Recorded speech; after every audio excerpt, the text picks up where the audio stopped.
कहाणी शुक्रवारची जिवतीची. ऐका शुक्रवारा तुमची कहाणी. आटपाट नगर होतं. तिथं एक राजा होता. त्या राजाला मुलगा नव्हता. तेव्हा राणीनं काय केलं, एका सुईणीला बोलवून आणलं.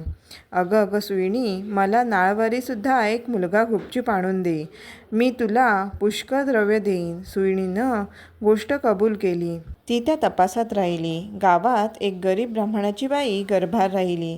तेव्हा ती सुईण तिच्या घरी गेली आणि तिला सांगू लागली की बाई, तू गरीब आहेस. तुझं बाळणपणाचं पोट दुखू लागेल तेव्हा मला कळव. मी तुझं बाळणपण फुकट करीन. तिनं होय म्हणून सांगितलं. नंतर ती सुईण राणीकडे आली. बाईसाहेब, आपल्या नगरात अमुक गरीब ब्राह्मणाची बाई गरोदर आहे. तिला नुकताच 2रा महिना लागला आहे. लक्षणं सर्व मुलाचीच दिसत आहेत.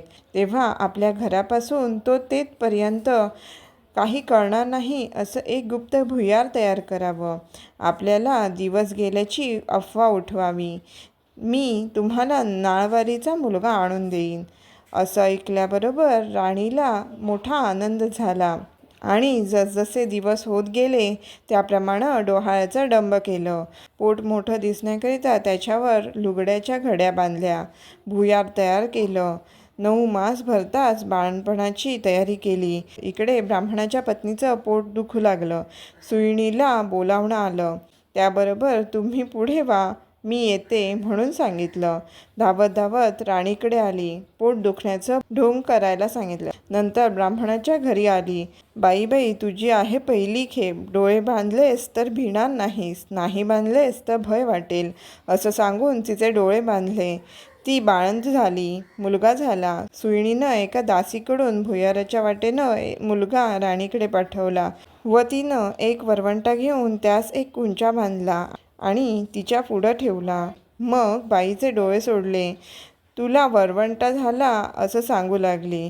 तिनं नशिबाला बोट लावलं.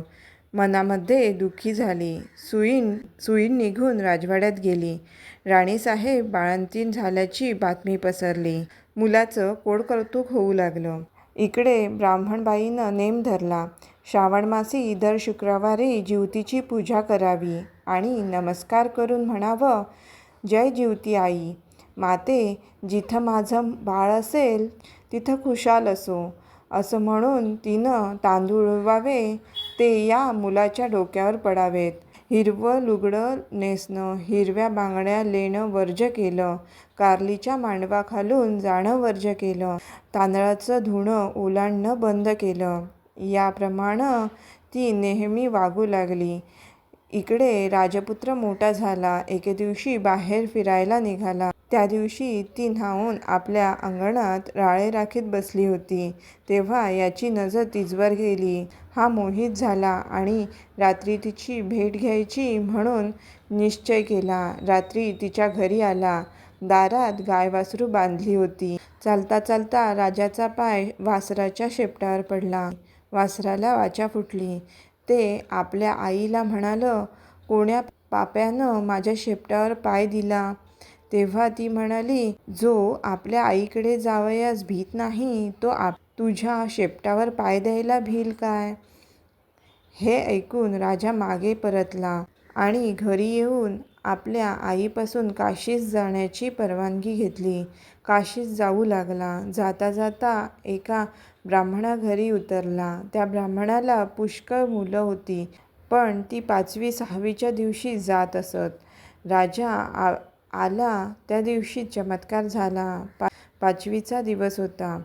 राजा दारात निजला होता. सटवी रात्री आली आणि म्हणू लागली, कोण ग मेलं वाटेत पसरला आहे? जिवती उत्तर करते, अगं, माझं ते नवसाचं बाळ निजलं आहे की मी त्याला काही ओलांडू देणार नाही. मुलगा आज जाणार म्हणून त्या मुलाची आईबाप चिंता करीत बसली होती. त्यांनी हा संवाद ऐकला. इतक्यात उत्तरात्र झाल्यावर सटवी व जिवती आपल्या रस्त्यात निघून गेल्या. उजाडल्यावर ब्राह्मणानं येऊन राजाचे पाय धरले. तुमच्यामुळे आमचा मुलगा जगला. आजच्या दिवस मुक्काम करा अशी विनंती केली. राजानं ती मान्य केली. त्याही रात्री याप्रमाणे प्रकार झाला. 2रे दिवशी राजा चालता झाला. इकडे याचा मुलगा वाढता झाला. पुढे काशीत गेल्यावर यात्रा केली. गयावर्जनाची वेळ आली. पिंड देतेवेळी ते घ्यायला 2 हात वर आले.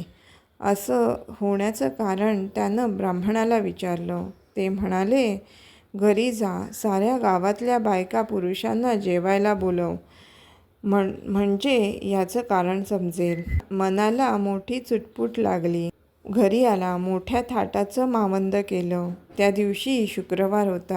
गावात ताकीद दिली, घरी कोणी चूल पेटवू नये, सगळ्यांनी जेवायला यावं. ब्राह्मणीला मोठं संकट पडलं. राजाला निरोप धाडला, मला जिवतीचं व्रत आहे, माझे नेम पुष्कळ आहेत, ते पाळाल तर जेवायला येईन. राजानं कबूल केलं. जिथं तांदळांचे दूण होतं ते काढून तिथं सारवून त्यावरून ती आली.